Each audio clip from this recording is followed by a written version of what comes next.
Freeze for a second, don't blink, because whatever just walked into the room rewired the atmosphere before anyone could breathe. You already know the moment, the second you showed up. Not loud, not begging, not performing, just existing in that. And suddenly the city lost its rhythm. Conversations stuttered, eyes misfired, hearts skipped like scratched vinyl. Someone whispered, "What the hell did you wear?"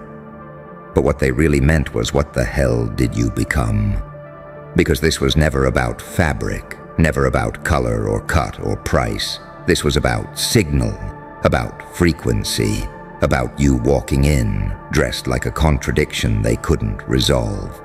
Saint posture with a sinner's calm, angelic restraint wrapped around demonic confidence. You didn't look rebellious, you looked inevitable. And inevitability terrifies people who built their lives on predictability. They felt it before they saw it. That pressure in the chest, that itch behind the eyes, the quiet panic when a system realizes it has no category for what just entered the frame. You didn't follow the dress code, you exposed it. You didn't break rules, you made them look childish. One look at you and the city started negotiating with itself, asking questions it didn't want answered. See, most people dress to belong. You dressed to arrive. There's a difference. Belonging asks for permission. Arrival doesn't. Arrival just happens. And when you arrived, the mirrors got honest. People saw themselves clearer. And they didn't like the comparison. Your presence forced a reckoning. Your silhouette said, "I've been through something you couldn't survive." Your stillness screamed, "I don't need your approval. I already outgrew it." That's why the meltdown started small. A glance held too long, a laugh that landed wrong, someone checking themselves in a reflection they'd ignored for years. You triggered old insecurities with new elegance. You wore pain like tailoring. You wore discipline like armor. You wore scars so clean they looked expensive. And suddenly, the city realized style isn't about taste. It's about truth. They couldn't tell if you were the hero or the threat. That's the sweet spot. That's the paradox you live in now. Too refined to dismiss, too dangerous to ignore. You looked like the aftermath of a war nobody knew you fought. You looked like someone who learned the rules so deeply you could bend them without touching them, and bending without touching. That's mastery. Unpredictability is power when it's controlled, and yours is surgical. You don't shout for attention. Attention leaks toward you. You don't chase reactions. Reactions volunteer, because what you wear isn't loud. It's precise. It whispers to the subconscious. It tells a story the nervous system understands before the mind can object. And the story says, this person has walked through hell and came back with posture. That's why they spiraled, because fashion is supposed to distract, not confront. It's supposed to decorate, not diagnose. And you diagnosed the room just by standing there. You reminded them that confidence doesn't come from trends. It comes from trials. That elegance is earned in silence. That real presence is forged when nobody's watching and pain is the only witness. You didn't dress like a rebel. You dressed like a verdict. Some saw an angel. Clean lines, calm eyes, a sense of peace that doesn't ask for forgiveness. Others saw a demon. Danger in the stillness, mischief in the restraint, a promise that rules won't save them if they get in your way. Both were right. That's the evolution. You learn to hold light and dark without flinching. You stopped choosing sides and started choosing self. And here's the part they'll never admit. The meltdown wasn't because you looked good. It was because you looked free. Free from needing applause, free from fitting in, free from explaining yourself. You wore freedom like it belonged to you, And that's illegal in a world built on permission slips. So they stared, they judged, they projected, they panicked. They went home and replayed the moment like a crime scene. Did you see them? What was that? Why did it feel like that? Because deep down, they recognized the upgrade. They saw what happens when someone survives pressure and turns it into presence. When chaos gets refined into clarity. When pain stops being hidden and starts being designed. You didn't just wear clothes, you wore evolution. And the city felt it because cities are organisms. They sense anomalies. They react to power shifts. When someone walks in carrying a new frequency, the whole system trembles. That tremble.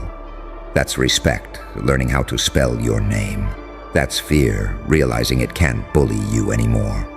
That's the old order, realizing it just saw the future, and it wasn't invited. So let them ask the question again. Let them choke on it. What the hell did you wear? Smile inside. Because the answer isn't in your closet. You wore your survival. You wore your discipline. You wore your silence. You wore every night you didn't quit. You wore the version of yourself they never prepared for.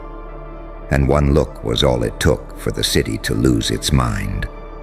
Because you finally remembered who you are. And you decided to show up dressed like it. And here's the part that rattled them the most.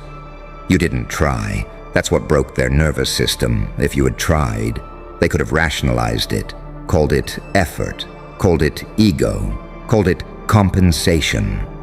But you didn't try. You moved like someone who already won something nobody else even knew was being played. You stood there like the outcome was settled long before you arrived. Like this wasn't an entrance. It was a confirmation. They're used to costumes, masks, loud insecurity disguised as confidence. They know how to deal with peacocks. What they don't know how to deal with is a predator that learned restraint. Someone who understands that the most dangerous thing in the room is never the loudest. It's the quiet one that already mapped the exits. You see, what you wore didn't scream for validation. It didn't beg for approval. It didn't ask the room for permission to exist. It assumed it. An assumption at that level feels like dominance to people who live by consensus. You shattered the social contract just by breathing calmly. You didn't mirror the room. The room tried to mirror you. That's when the meltdown went internal. Smiles started glitching. People laughed half a second too late. Someone straightened their posture without realizing why. Another checked their phone like it might save them from the discomfort of self-awareness. Because you weren't just dressed well, you were aligned. And alignment exposes fragmentation. When someone whole walks in, the fractured feel it immediately. They couldn't tell if you were coming to save the room or burn it down. That ambiguity is lethal. Heroes are predictable. Villains are expected. But someone who contains both, someone who understands mercy and consequence, that's when instincts take over. That's when the animal brain starts whispering, "Pay attention. This one's different." You've learned something they haven't. That style is psychology. That presentation is strategy. That what you wear can either hide you or declare you. And you didn't declare war. You declared existence. You let the room feel the weight of someone who no longer needs to perform identity, because identity already fused with reality. Every seam, every fold, every quiet detail told the same story. You stopped dressing for the version of yourself that needed to be accepted. You dressed for the version that survived being rejected, and survival sharpens taste. Trauma refines instinct. Pain teaches minimalism. You don't overdo anymore because you don't overcompensate. You know exactly how much is enough. And that precision terrifies people who only know excess. That's why they kept staring, even after they told themselves to stop. That's why your presence followed them like static, because you triggered a memory they buried, the version of themselves they abandoned to fit in. You reminded them that there was a moment, once, where they wanted to be dangerous too, where they wanted to be undeniable. And then life trained them to be agreeable instead. You didn't just walk into the city, you walked into their regret. And here's the paradox that makes you untouchable now. You're not trying to intimidate anyone. You don't need to. Intimidation is a side effect of self-possession. You're not flexing status, you're displaying center. You're not showing wealth, you're showing control. You're not advertising rebellion, you're embodying independence. And independence is the one thing the system can't tolerate without panicking. Because systems survive on predictability, on patterns, on knowing how people will behave. And you've become an anomaly with posture, an equation that doesn't balance, a variable that refuses to stay in its lane. They can't forecast you anymore. They can't box you. They can't decide if you're a warning or a promise. So they default to fear. But listen closely. This isn't the fear of violence. This is the fear of irrelevance. The fear that whatever they built their identity on just got outclassed by someone who doesn't even mention it. You didn't say a word about who you are, and yet the room understood everything it needed to know. That's power distilled. You're no longer loud enough to be dismissed and no longer quiet enough to be ignored. You've crossed into that rare territory where presence does the talking and silence does the damage, where people feel exposed around you without you asking a single question, where the city senses a shift and doesn't know whether to adapt or resist. And the truth, the part they'll never say out loud, is this: the meltdown wasn't because you stood out. It was because you stood complete. You didn't need their gaze, but their gaze needed you. You didn't chase their reaction, but their reaction chased meaning. You didn't dress to be seen, you dressed to be. And being at that level is disruptive. It rewrites hierarchies. It redraws power maps. It makes people reassess where they stand without you lifting a finger. So let them talk. Let them speculate. Let them spiral over details that were never the point. Let them ask, "What was that?" over and over, like a riddle they're not equipped to solve. Because what you wore wasn't a look. It was a message. And the message was simple, brutal, and impossible to unsee. You are no longer becoming. You have arrived. And arrival does something violent to fragile hierarchies. Because the moment you arrived, unannounced and unbothered, the invisible rankings in that city started collapsing. People who thought they were untouchable suddenly felt touchable. People who relied on titles, money, proximity, or noise felt naked, standing next to someone whose authority came from self. You didn't outshine them. You outgrew them. And growth is the one thing ego can't forgive. You noticed it in the micro-reactions. The way certain people avoided eye contact, like it burned. The way others locked onto you like they needed to decode you for survival. Some tried to mirror your energy and failed instantly. Too stiff, too forced, too late. Others tried to downplay you, joke it away, act unimpressed. That's the oldest defense mechanism in the book. If I pretend it's nothing, maybe it won't rearrange me. But it already did. Because when someone like you walks in, dressed in earned calm, it exposes the difference between performance and presence. Performance is loud and brittle. Presence is quiet and heavy. Performance needs witnesses. Presence creates gravity. And gravity doesn't ask for permission. It pulls. You could feel it pulling. Conversations curved toward you without you moving. Opinions shifted. Decisions hesitated. The room recalibrated. Not because you demanded it, but because something ancient in people recognized leadership without instructions. Not authority given, authority claimed. That's why some people felt inspired and others felt threatened. Inspiration and threat come from the same place: comparison. And when the comparison isn't flattering, people choose fear. They start projecting. Who do they think they are? Why are they dressed like that? What's their angle? As if confidence must be a scheme, as if composure must be a trick. They don't understand that you've already paid the price. You didn't wake up like this. You were forged, slowly, violently, quietly. You learned how to bleed without begging for sympathy. You learned how to lose without advertising it. You learned how to sit alone with your thoughts until they stopped screaming and started obeying. That kind of inner order leaks outward.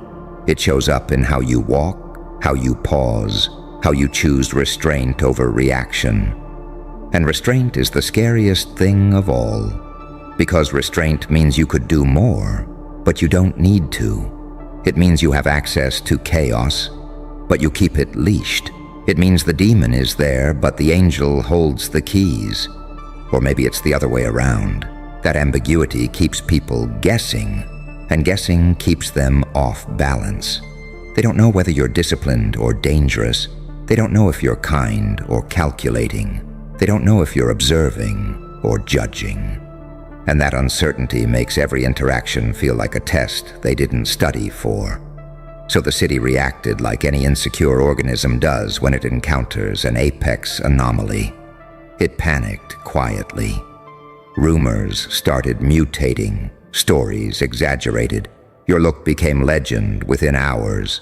People added details you never wore, gave you intentions you never stated, assigned motives to your silence because silence is a mirror, and mirrors are cruel to the unprepared. What really broke them wasn't the outfit. It was the realization that you don't need to explain yourself anymore. Explanation is for people still seeking approval.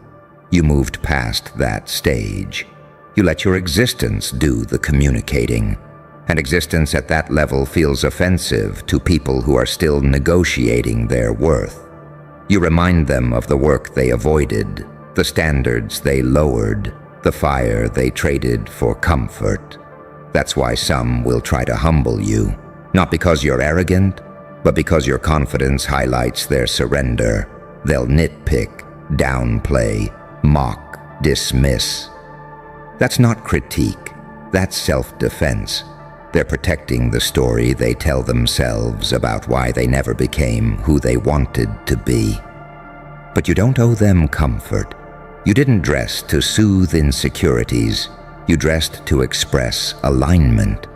Alignment between who you are inside and how you show up outside. When those two lock in, reality responds differently. Doors open without asking. Resistance shows itself early. Allies reveal themselves faster. Enemies expose their tells. And here's the quiet truth. You're not dressing for the city anymore. You're dressing for the version of yourself that survived when nobody clapped. The nights where you doubted everything but kept going anyway. The moments where quitting would have been easier and you didn't. The days where you felt invisible and chose discipline over despair. You're honoring that version. And when you honor yourself properly, the world has no choice but to react. Violently, emotionally, irrationally. That's the meltdown, not chaos for chaos's sake, but the sound of an old order realizing it no longer applies to you. So let the city keep whispering. Let them ask their questions. Let them build theories. Let them argue about taste and fashion and intention, like any of that is the point. You know the truth. You didn't wear clothes. You wore a line in the sand. You wore self-respect sharpened into style. You wore the calm of someone who knows they can leave at any moment and lose nothing. And that calm? That's what made the city shake. And the shaking didn't stop when you left the room. That's the part they didn't expect. They thought it was a moment, a scene, a coincidence, something they could scroll past in real life and forget by morning. But the disturbance followed them home. It crawled into their thoughts when the noise died down, when the lights went off, when they stood alone in front of mirrors that suddenly felt hostile. Because once you've seen someone who's finished becoming, you can't unsee it.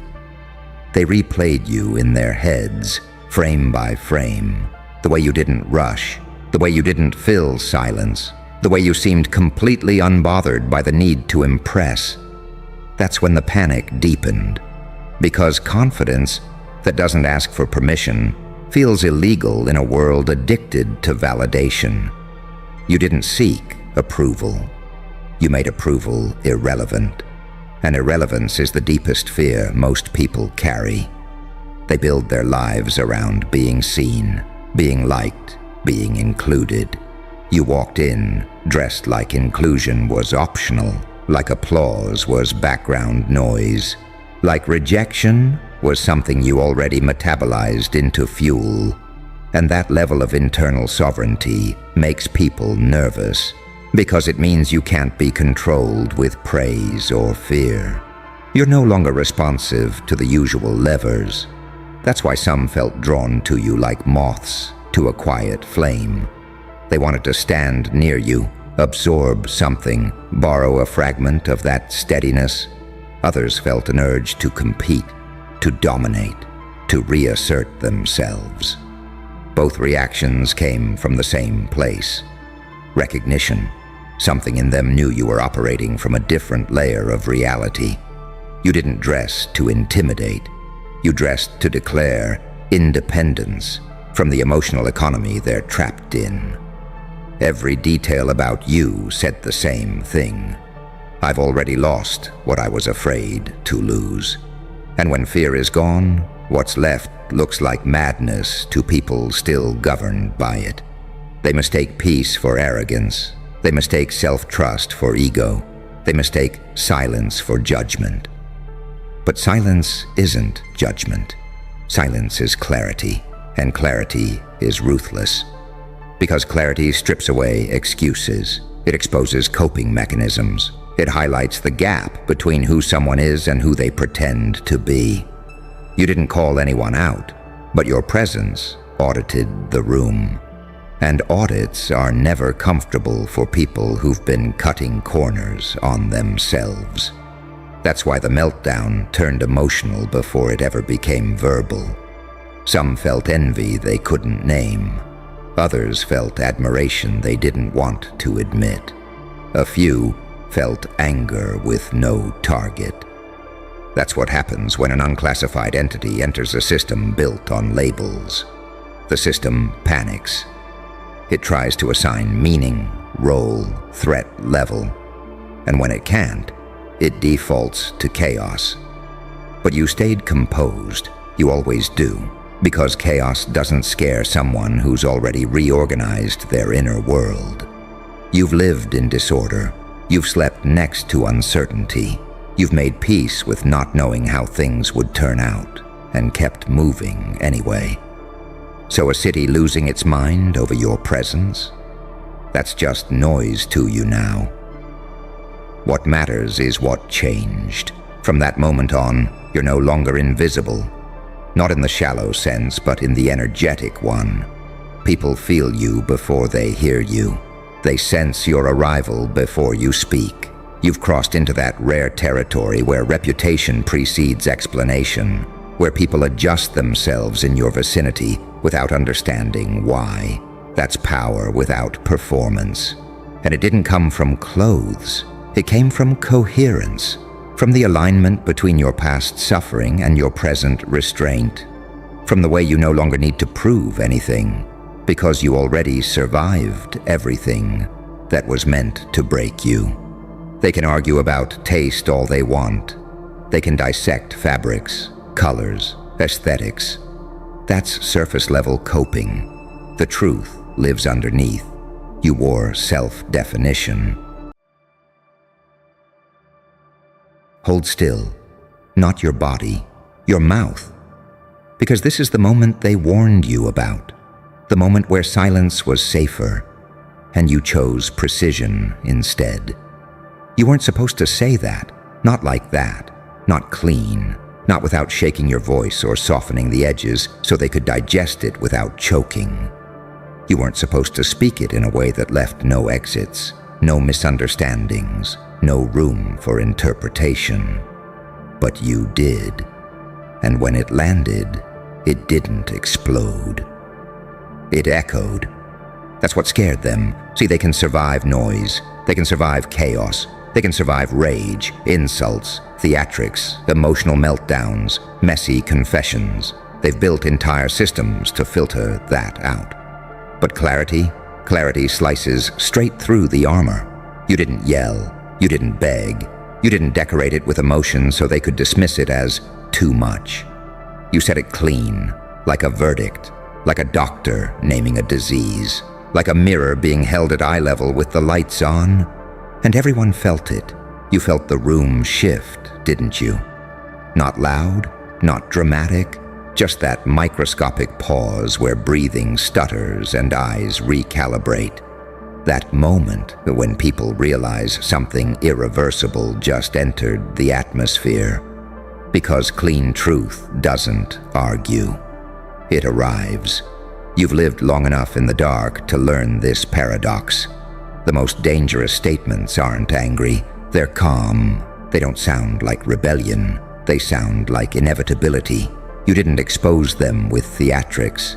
You exposed them by refusing to flinch. That's the saint in you, speaking truth without ornament. That's the psychopath in you, knowing exactly when to drop it and walking away while it spreads. They like truth when it's academic. They like honesty when it's polite. They like speaking up when it's harmless. But when truth is spoken clean, it forces a reckoning. No villains, no heroes. Just facts standing naked in the room, staring back at everyone who built their identity on pretending otherwise. That's why the silence after you spoke was heavier than applause. Applause means they can categorize you. Silence means their inner narrative just cracked. You weren't supposed to say that because it violated an unspoken contract. We'll all lie gently, so nobody has to transform. You broke that contract. And here's the part they won't admit. Even to themselves, they didn't just hear you. They recognized something in you that can't be negotiated with. Someone who doesn't need validation to tell the truth is unpredictable. Someone who doesn't soften truth for comfort is uncontrollable. Someone who can stand in the fire of social consequence without trembling has already paid a price most people are still avoiding. That's evolution through pain. You didn't learn this in classrooms or comment sections. You learned it in moments where staying silent would have kept you safe, and speaking cost you something real. Relationships, reputation, access, pieces of yourself you'll never get back. That's why your words carried weight. They were forged, not rehearsed. Light and dark finally shook hands inside you. The angel stopped apologizing. The demon stopped screaming. And what came out of your mouth wasn't aggression. It was alignment. That's why it hit everyone at once. Not because it was shocking, but because it was undeniable. They'll replay it later in their heads, in the shower, in traffic, at night when distractions fail. They'll try to reframe it, minimize it, pretend it didn't land. But clean truth stains the subconscious. You changed the internal dialogue of people who never planned to change. Not by force. By accuracy, that's power they don't teach. Power that doesn't dominate, it rearranges. So let them whisper. Let them label you intense, too direct, dangerous, uncomfortable. Those are the words people use when their illusions get injured. You didn't say it to be liked. You said it because something in you refuses to live crooked anymore. And now the room knows it. The silence knows it. They know it. You weren't supposed to say that. But now that you have, there's no unhearing it. And that's the moment everything quietly starts bending around you. And here's the part they don't talk about, the aftermath. Because when clean truth is spoken, it doesn't just disappear when the conversation ends. It follows people home. It crawls into their routines. It sits beside them while they scroll, while they laugh, while they pretend the moment passed. You became a reference point. Every half-truth they tell themselves now bumps into what you said. Every excuse feels thinner. Every lie sounds louder in their own head. That's why they look at you differently, not with anger at first, but with a kind of quiet recalibration, like they're measuring the distance between who they pretend to be and who you just named. You didn't attack them. You didn't corner them. You didn't need to. You let reality do the violence.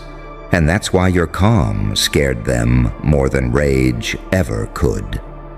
Rage can be dismissed as emotion. Calm conviction suggests preparation. It suggests you've already walked the path they're terrified to even imagine.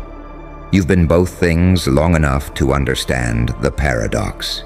You can be compassionate without being soft, and ruthless without being cruel. That's what they felt. Not hatred, not arrogance, certainty. You didn't speak from ego. You spoke from resolution, from the place where you've already grieved what the truth would cost you, from the place where approval no longer outranks integrity. And that's when the energy in the room shifted. Because deep down, everyone recognizes that frequency. It's the frequency of someone who has nothing left to prove. You've lived in the dark long enough to know its rules. You've seen how people weaponize silence, how systems reward compliance, how comfort keeps prisons invisible. You learned the choreography of pretending, and then you stepped out of it. That's evolution. They sensed it instantly. This wasn't impulsive. This wasn't reckless. This was final. The saint in you refused to lie anymore. The psychopath in you didn't care who bled emotionally as a result. And instead of canceling each other out, those two forces fused. That fusion is rare. That fusion is dangerous. Because it creates someone who can look directly at power structures, social hierarchies, unspoken rules, and speak anyway. Not with rebellion, with articulation. You didn't overthrow the room, you rewired it. Now people have to decide what to do with what you said. Some will deny it, some will resent you, some will quietly respect you and never admit it out loud. A few, very few, will feel something crack open inside themselves and realize they've been waiting for someone to say exactly that. Those are the ones who felt it deepest. You've become a line in the sand without meaning to. Before you spoke, everyone could float in ambiguity.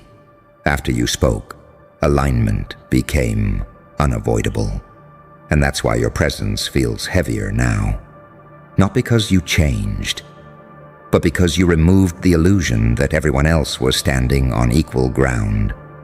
They now know where you stand, not loud, not desperate, not begging for consensus, just unmovable. You crossed an invisible threshold the moment you chose clean truth over social safety.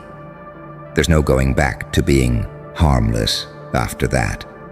Once people know you can speak like that, without shaking, without hedging, without apologizing, they will never fully underestimate you again. Some will try, but it will be performative, because somewhere in their nervous system, your voice is now stored as a warning, a reminder of what happens when someone refuses to dilute themselves. You didn't just say something, you demonstrated something. That words, when sharpened by pain and delivered without fear, become instruments of inevitability. That silence is not always wisdom, and that truth, spoken clean, doesn't need volume to dominate a room. So let them replay it. Let them analyze your tone, your timing, your intent. Let them ask themselves why it bothered them so much. You already know the answer, because you spoke from a place they haven't earned access to yet. And once you speak from there, the world has to adjust. Quietly, reluctantly, but permanently. And understand this. What unsettled them wasn't just what you said. It was the realization that you could say it again, anytime, and make it land just as hard. Because once someone learns how to speak clean truth, they don't unlearn it. It becomes muscle memory. It becomes posture. It becomes presence. They felt that shift immediately. The subtle change in how you stood after the words left your mouth. The absence of regret. The lack of explanation. You didn't rush to clarify. You didn't backpedal to protect their comfort. You let the silence do its work. That silence was loud. It exposed something brutal. Most people don't fear confrontation. They fear precision. They fear being seen clearly and named accurately without malice or mercy, because anger gives them something to fight. Clarity gives them nowhere to hide. And you didn't speak from superiority. That's the irony. You spoke from familiarity. You know the shadows because you've lived there. You know the lies because you once needed them to survive. You know the excuses because you've dismantled your own one by one, alone, without applause.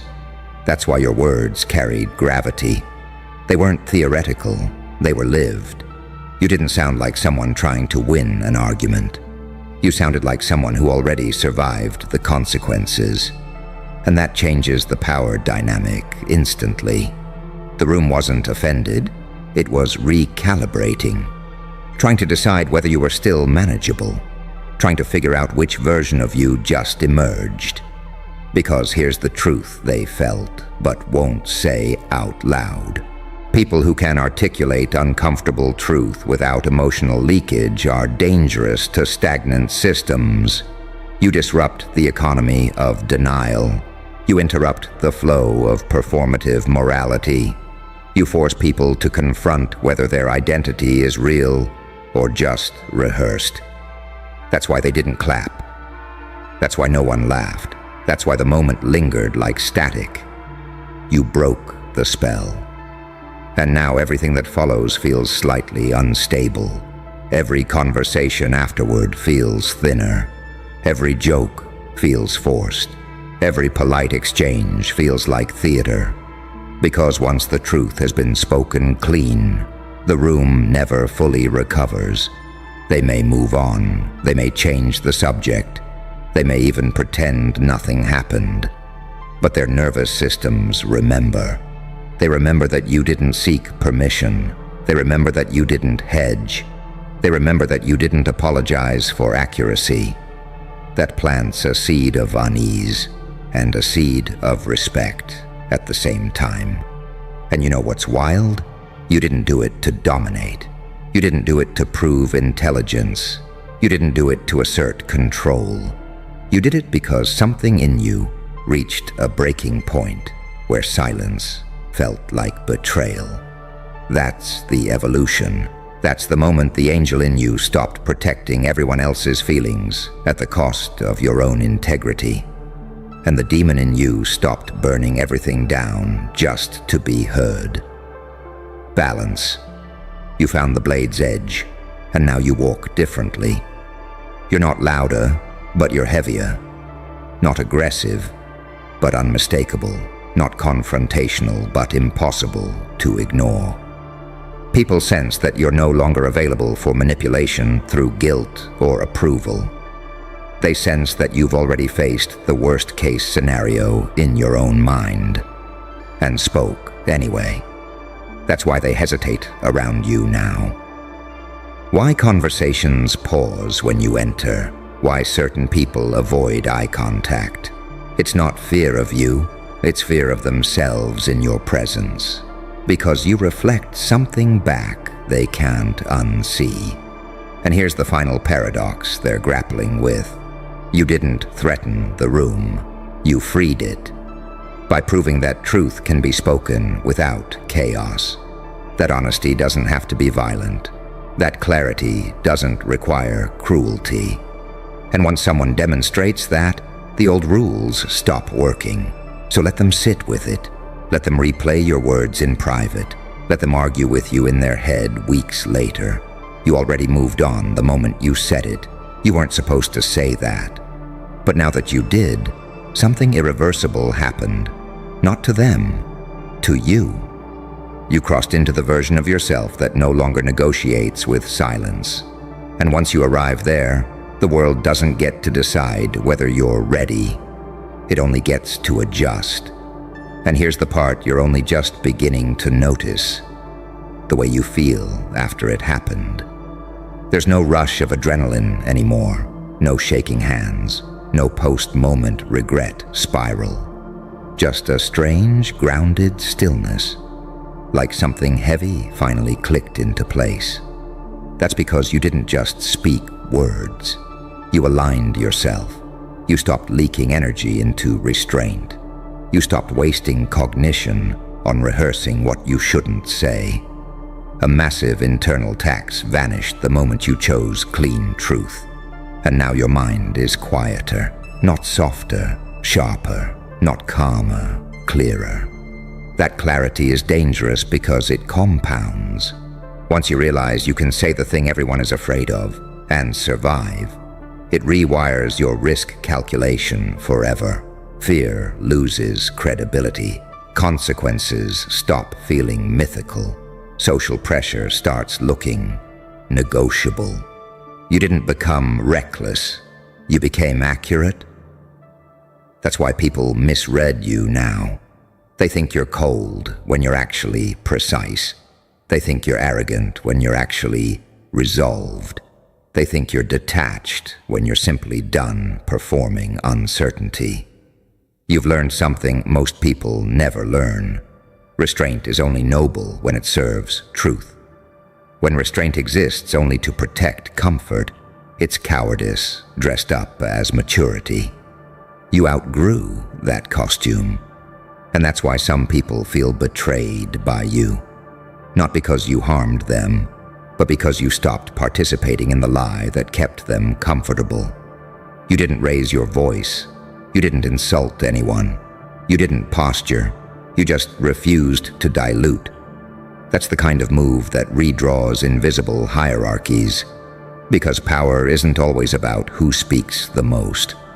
It's about who can speak the least and still be felt. You've stepped into that zone now. The zone where your words don't chase reaction. They create aftershocks.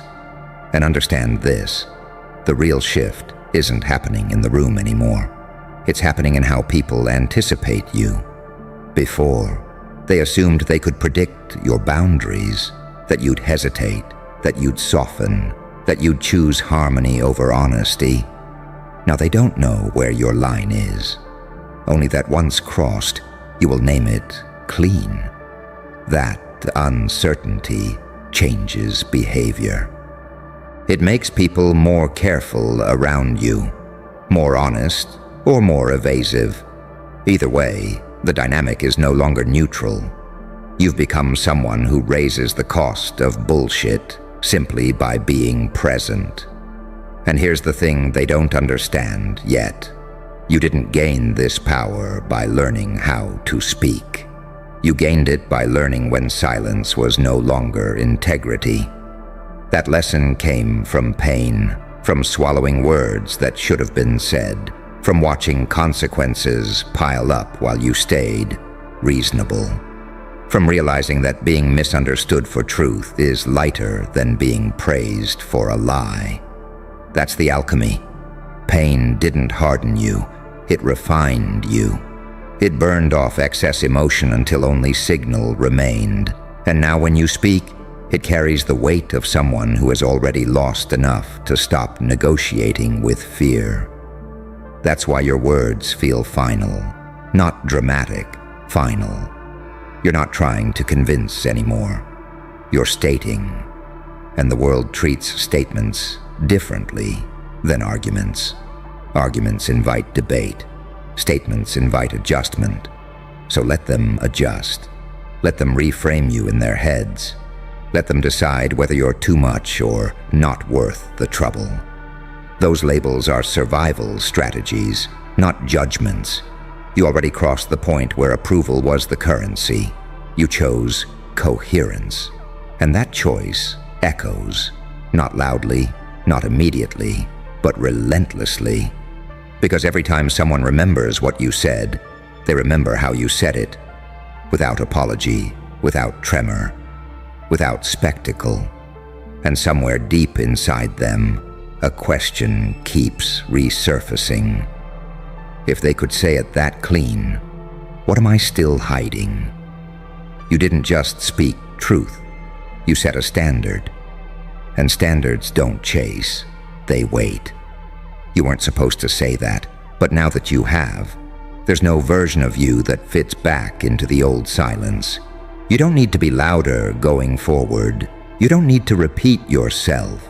You don't need to explain. They heard you. And more importantly, you heard yourself. And once you hear yourself, really hear yourself, there's no pretending anymore. Because the most dangerous thing that happened that day wasn't the room reacting. It was your internal compass locking into place. You felt it, that subtle internal click, where doubt loses its authority, where the voice that used to ask, "Should I say this?" gets replaced by, "It's time." That's not confidence, that's inevitability. You didn't become fearless, you became done bargaining. You finally understood something most people never touch. Fear isn't the enemy. Indecision is. Fear can be carried. Indecision corrodes. And you were corroding quietly for too long. Every time you swallowed truth, it didn't disappear. It stacked. It layered. It pressed against your chest until speaking became less painful than silence. That's when people think you changed. You didn't change. You compressed. And pressure creates clarity. That's why when you spoke, it came out clean, not rehearsed, not sharpened for effect. Clean, because it had already been processed internally 1,000 times. You didn't need to dramatize it. Drama is for people still unsure. You were already past the argument, and that's what rattled them. They weren't dealing with opinion, they were dealing with conclusion. You can feel the difference in your body now. You don't brace yourself before conversations the same way. You don't pre-negotiate your tone. You don't scan faces for permission. Your nervous system learned a new truth. You can survive honesty. That rewrites everything. It changes how you walk into rooms, how long you hold eye contact, how comfortable you are letting silence stretch. Silence used to scare you because it felt like rejection. Now silence feels like gravity. Because you know something now. They felt it when you spoke. They felt the certainty underneath the words. And certainty rearranges social hierarchies faster than dominance ever could. You don't need to intimidate. You don't need to posture. People sense when someone has crossed the point of self-betrayal and didn't die. That person is unpredictable, not chaotic, unbuyable.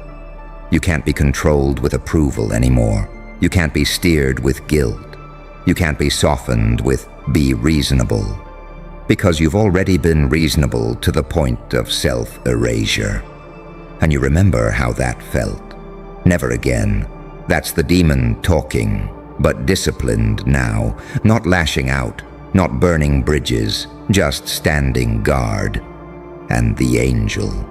The angel stopped protecting everyone else's comfort and finally turned around to protect you.